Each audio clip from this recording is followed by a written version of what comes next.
Hello everyone, welcome back to Chibi and Chill, the anime podcast, and this episode is going to be slightly different. There's going to be no bucket list update for this week because at the time of this actually going out, I am on holiday, so I don't actually have the equipment or the stuff to actually record an episode for this week, but I really needed you guys to have your episode.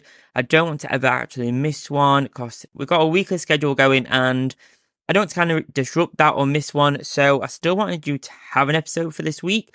So unfortunately there's no bucket list update for this week, but while I'm on holiday, I do kind of want to try and watch some anime at some point, so I think mainly I'm going to try and watch as much Naruto as I can. I keep saying that week after week, but it is, for whatever reason, it is super slow progress with the Naruto front, but hopefully I'll make some progress, but I'll do like a bumper update for the next episode of the podcast. So bumper bucket list update. So hopefully I should have a major update on that one.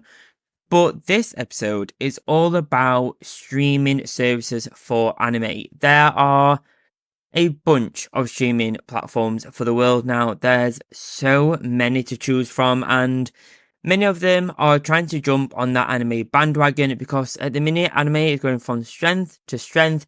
And I remember when you would be called super weird or super odd if you were watching Japanese cartoons in the schoolyard or when you got home, and people called you super weird, but now that isn't the case anymore. Now, platforms are kind of falling over themselves to get on the anime front, get on that bandwagon, and fill their platforms with anime series and franchises that they know will pull in customers and get them subscribers at the end of the day. But if you're like me, you don't like to have to pay for multiple services. I hate having to waste money on services that I don't actually give enough time to.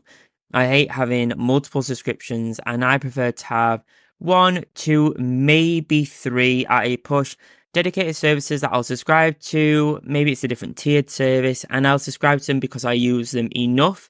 So in this episode, I want to go through all the different platforms I think are probably the best services to use for watching anime on.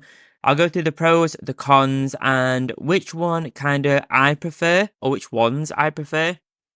And then you guys can make your own decision and see which one kind of suits your lifestyle, your budget, and what kind of anime content you're actually wanting to be watching based on whether it's more obscure anime, more popular anime, or the oldie but goodie anime as well.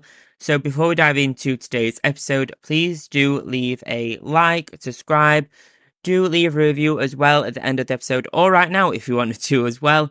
They really do support the show in ways you cannot imagine, and they are all free to do. So finding the right greeting card can be a real pain. Finding the right birthday card, anniversary card, graduation card, or whatever the occasion may be can be super difficult. To find one that suits that person, suits their vibe, or even their interest, or even birthday age. Over on Thortful, you can shop thousands of unique design cards by small creators such as myself. Over on Thortful, you'll find a card for every occasion, and delivery is fast and reliable with Thortful. High quality cards with amazing designs from creators like myself, and on my page you can shop some anime themed birthday cards for any anime fan or manga fan that I'm sure they'll love. So the first one on this list is one of the biggest ones. I thought it would be the best to kind of start with. So the first one is Crunchyroll, and Crunchyroll is the world's largest streaming service for anime. So there are literally thousands of anime on there with over 40,000 plus titles on there. So this one is one of those ones where if you're wanting to find a specific anime, the likelihood of it being in that 40,000 plus catalogue is quite high. So this is one if you're wanting more that's maybe a little bit obscure, maybe it's one that's lesser known outside of Japan, this is probably the place for you to watch that anime. They're making a bunch of updates to the app as well, so it's great to kind of see it be updated continuously. They're updating not only the website, but also the apps the app itself as well for like TV, phone, iPad, all that good stuff. So we are seeing multiple updates. There is some money being plowed into the service as well, which is really, really great. But this one is one that's great if you're wanting to watch a huge catalogue of anime, but at multiple different budget points as well. So this one starts at a free version where it's kind of ads are played like at some point. I think there's seems to be either mid episode or after each episode. So there is a free version, and then it starts from a fan level service for $4.99 a month. These are UK prices, so I think it's maybe $8.99 or something like that in dollars. So do check online for your country's own specific pricing. But there's a fan tier for $4.99, which is my price. This is the one that I pay for because that seems to be right for my budget and how much I use the service. Then there's Mega Fan, which is $5.99, and then there's Ultimate Fan as well from £13.49, which again is the UK price. But there is a free version as well if you do want to watch the ads. I know sometimes a lot of these services like to really, really push the no ads version, and Crunchyroll is no different, but I prefer to have the fan level. That one does enough for me, but when I go away on holiday, a lot of times I will upgrade it for the month and go to like Mega Fan, because Mega Fan and Ultimate Fan gives you the access to Crunchyroll games, which is like a library of specific games that they've made or have licensed. There's a One Punch Man game on there, for example, and it's like a little sushi puzzle game, which is really cute. So there are some Crunchyroll games which are actually awesome, I have to say. But if I'm going on holiday, I'll upgrade my service to the $5.99 Mega Fan version where I can play the games and I can watch offline viewing as well. A lot of the times when you go away on holiday, the Wi-Fi may not be free or it may not be quite so stable.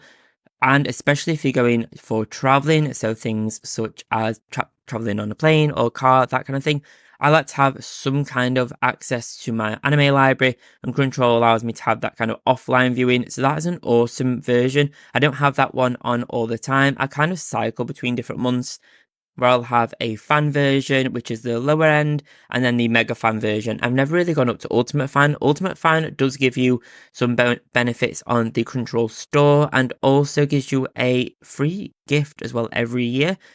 I've never actually done this, but I really want to. At some point, I really want to see what the gift is. I want to see what that kind of happens and what it's filled with. And part of me thinks it has to be worth a fair amount to be able to offer the £13, nearly £15 price point every single month. So it has to be worth something, and I need to do some kind of digging to see what that looks like because I need to know. I need to know what it is. Main platform, and the biggest selling point for this one is the episodes release 1 hour after the release in Japan.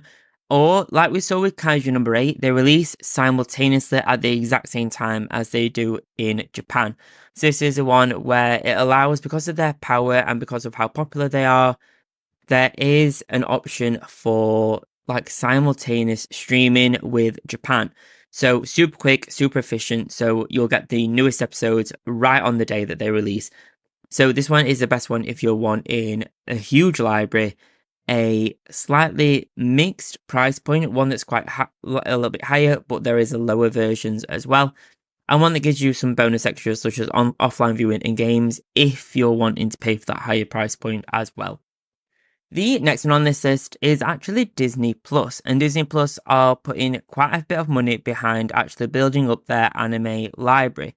Now, Disney Plus is newer to the anime streaming scene, so the library isn't quite as big. There's not loads of anime on there, but there are some good names. So they were the ones that took Tokyo Revengers Season 2, Bleach, and they've got Summertime Rendering, which has actually been like recommended to me a fair few times, and I'm yet to check it out, but I do have a subscription to Disney Plus.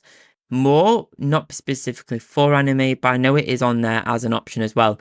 I will be checking out Summertime Rendering at some point. It isn't actually on my bucket list, but it is on my list of ones just because people have recommended it to me, and I always like to check out your guys' recommendations because we're all in this anime community together, and I want to see what you guys are watching as well.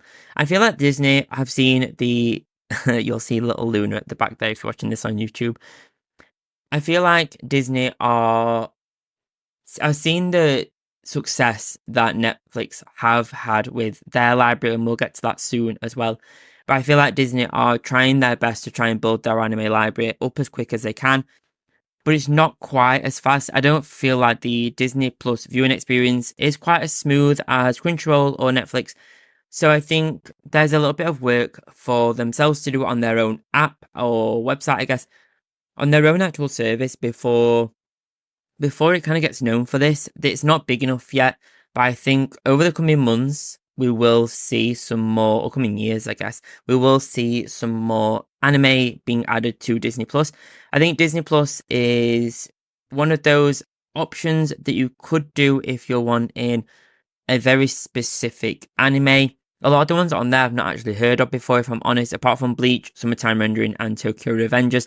Those are like the three big ones on there. So if you're wanting one of those three, this is a great service for you. The Disney Plus subscription point is, from a payment point of view, is around about $7, which I think is about £5 a month. It's an okay price point. It kind of matches what Crunchyroll's is, but with a much smaller library. So do keep that in mind, that the library is much, much smaller, and its focus is on building that, I guess, and I think we'll start seeing that over the coming months. If you're like me, you love to dive into some tasty treats or savory treats while watching your favorite anime. Now, with BOKKSU, you can travel through Japan through flavors with 20 to 22 savory, sweet, and more snacks to enjoy every single month with a unique theme. For your first box, upon subscribing, you get the Seasons of Japan box, where each snack comes from a certain prefecture in Japan and covers a themed season such as autumn, spring, and more. Enjoy sweet, savory, citrusy, and more flavors with BOKKSU's curated collection of snacks every single month. After your first box, which is the Seasons of Japan box, you'll enjoy a unique themed curated box every month with snacks that match the month's theme for the box. Enjoy your first box with BOKKSU using my link down in the bio and the show description, and enjoy a world of flavors and explore Japan through taste with BOKKSU. So on to one of the juggernauts for anime, which is Netflix. And these seem to have a huge focus on updating their media library for anime. And they have One Piece, but not all of it. But One Piece seems to have been their kind of crown in their anime, the jewel in their anime crown for recent times because of the live action. And I feel like they're trying to really ride that wave because it's absolutely skyrocketed. The One Piece live action has absolutely skyrocketed the Netflix name when it comes to anime. So I feel like they're really trying to ride that wave and ride the popularity that came with it. So we'll start seeing a lot more anime being added, but they did do it a little bit awkwardly. It's kind of obvious that they're trying to ride that wave because we've got the new Egghead arc for One Piece, but no other season on there. So it is a little bit awkward. It's a little bit janky at the minute. But we'll start seeing some more coming soon. But the anime library is actually really big, and they keep adding more. A lot of the ones that are on my bucket list are actually on Netflix, and they do offer a lot of the English audio for viewers as well. So it's great for ones if you want them on in the background or don't actually like watching them subtitled. This is a great option for you. This one is great as well if you're a Ghibli fan. This one has a lot, if not all, of the Studio Ghibli movies on there. So every single time I've watched a Ghibli movie, it is actually on with Netflix. But Netflix has some of their own like tailor-made original anime as well, which I think is one of their own specific selling points, specifically on this list. So Netflix have things such as the Grimm Variations, the Seven Deadly Sins, My Happy Marriage, and Delicious in Dungeon, just to name a few. And I absolutely love Delicious in Dungeon. There is a season 2 coming soon, and this one is, I think, again, is one of their kind of spotlight anime for their streaming service for Netflix. Netflix does have a higher subscription cost, I have to say. It's about $10.99 for the service that I have, which is in pounds, so £10.99. And there are some more tiers on there, such as HD and 4K viewing, which I don't need, so I don't pay for, so I don't actually go for that service. but I use the kind of I think it's standard, as it's called, the $10.99 service. There is a free one, but you do have ads, I believe. I believe that's still a thing, but there is a higher subscription cost available as well.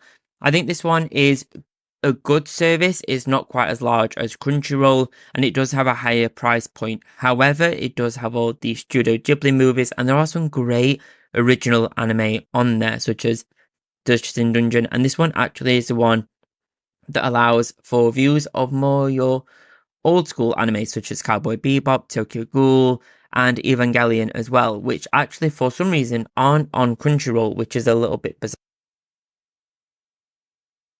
bizarre. Fucking stop. So this one is great if you want in more of a mix of streaming platforms. No, that's not right. This one is great if you want in a mix of old school anime and Netflix originals as well. So this one has the benefit of having Netflix's own power behind it.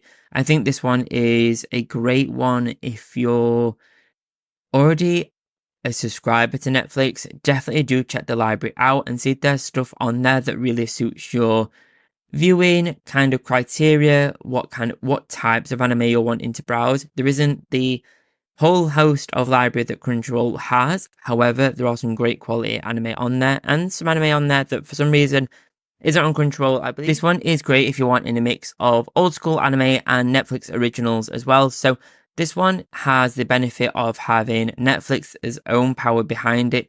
I think this one is a great one if you're already a subscriber to Netflix. Definitely do check the library out and see if there's stuff on there that really suits your viewing kind of criteria, what types of anime you're wanting to browse. There isn't the whole host of library that Crunchyroll has. However, there are some great quality anime on there, and some anime on there that for some reason isn't on Crunchyroll. I believe they have to go through certain licensing, so I think each platform can only have it for a certain period of time before it kind of cycles through again.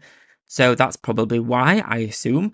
But definitely do check out Netflix for a higher price point, but a great library of quality anime. The next one on this list is actually a partner of Disney Plus now, and it is Hulu.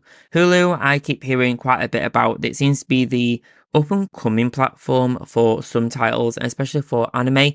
Right now, their catalog hosts over 300 anime titles, and it starts around $7.99 a month in pounds. Remember, $7.99. So that's not a bad price point. A little bit more than Crunchyroll, but it is less than Netflix and Disney Plus. But this one includes titles such as Naruto, Attack on Titan, Soul Eater. So it's got a good heavy hitter amount of good names on there. So some great franchises to check out. So this is a great one if you're wanting a mid-price point, but also one if you're looking for very iconic and well-known anime. This one has simulcasts as well each season, just like Crunchyroll. So they're kind of following that kind of same suit, where each kind of month or each week there's a simulcast. So it's the same or similar time as in Japan. This one, you'll find all these book goodies such as the Pokemon films, Sailor Moon, and Akira. So great, similar to Netflix, where you'll get a bit of a archive library, for lack of better words, where you'll find your older, kind of old school, iconic anime series as well. So one recommendation I do have, do check out Sailor Moon. Is absolutely iconic. That is like the anime that really, really got me into anime, like my gateway anime when I first started watching this as a kid.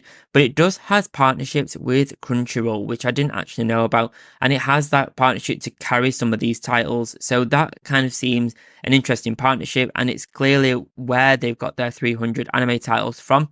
They don't carry the exact same catalog. There's kind of more specific and tailored catalog for Hulu. So do check that out. This one is great if you're wanting more of a trial. This one offers a 3-month trial with Hulu to try out their service before you have to start paying.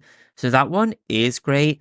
There is an option if you're already a Disney Plus subscriber, you can get Hulu as kind of like a package deal, which I think is $10 a month for both Disney and Hulu. So you can kind of pair the two together. So if you've already got one, I would recommend maybe looking at the other to kind of see which one suits you best and kind of merge the two libraries together. Disney Plus that has a very small library, and then Hulu that has a good size one with 300 titles.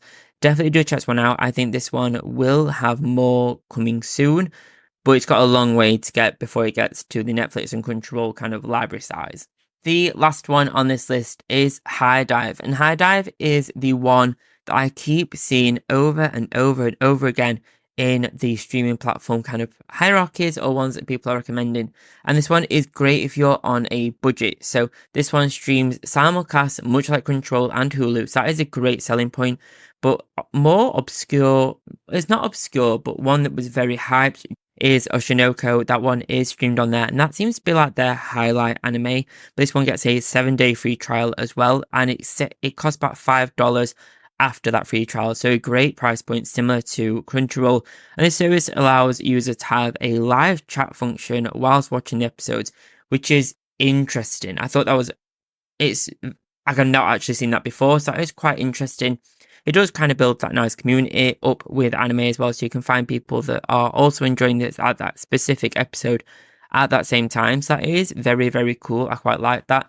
But it is an independent, which is nice. I think it's nice to always support an independent, but it does allow for requests. And I don't know how this kind of feature works. I don't know how well that works. Does it always guarantee that anime to come, or does it have to kind of surely they have to get the license, and surely they have to go through all these like tick boxes and jump through hoops to get the anime onto that platform. So, and it opens up to the community, which is great with no free subscription option.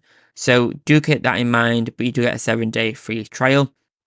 This one offers a good size library as well, but Oshinoko seems to be like their spotlight one. But I think they'll start kind of rolling that off a little bit further and kind of riding that wave and get even more good like library titles on there as well.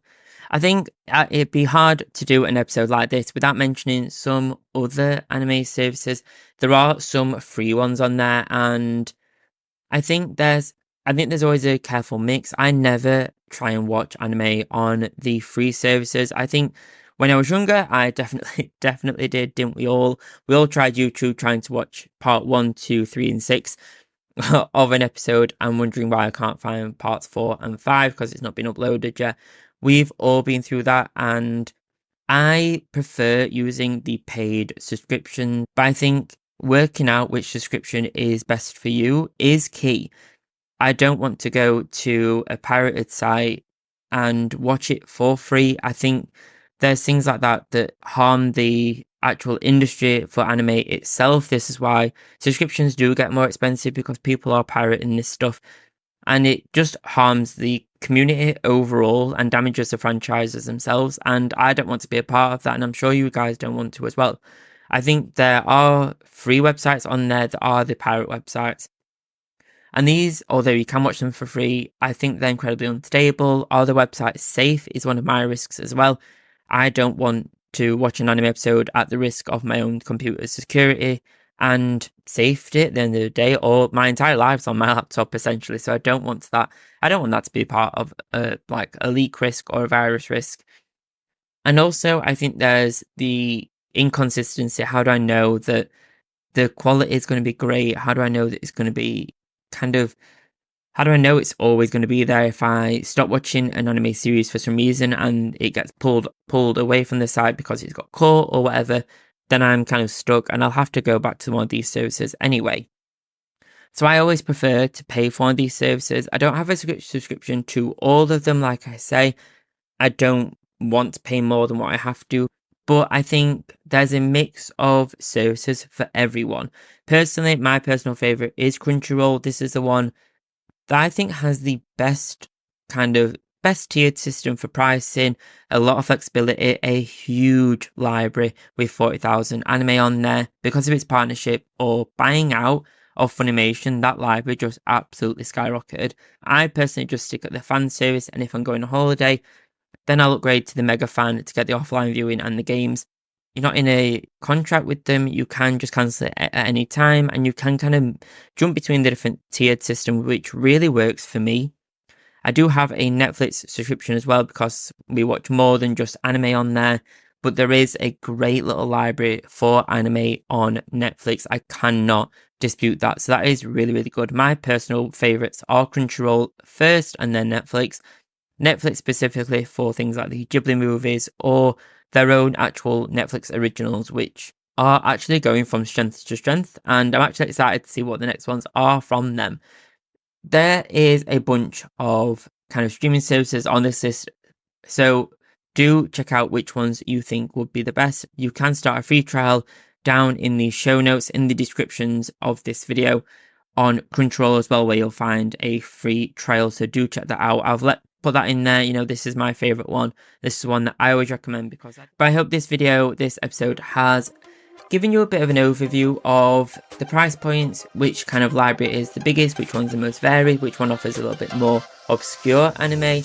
I think I hope you'll find one that really suits you, your budget, and your viewing choices, I guess. Thank you so much for joining me on today's episode. Lastly, please do leave a review. Please, if you're watching this on YouTube, like, subscribe. Please follow the show on whatever platform you're listening to this on. Thank you so much for joining me on this week's episode, and I'll see you next Friday for the next installment of Chibi and Chill, the anime podcast. Happy anime watching on whatever platform you choose from this list. Thank you so much and enjoy. Bye bye.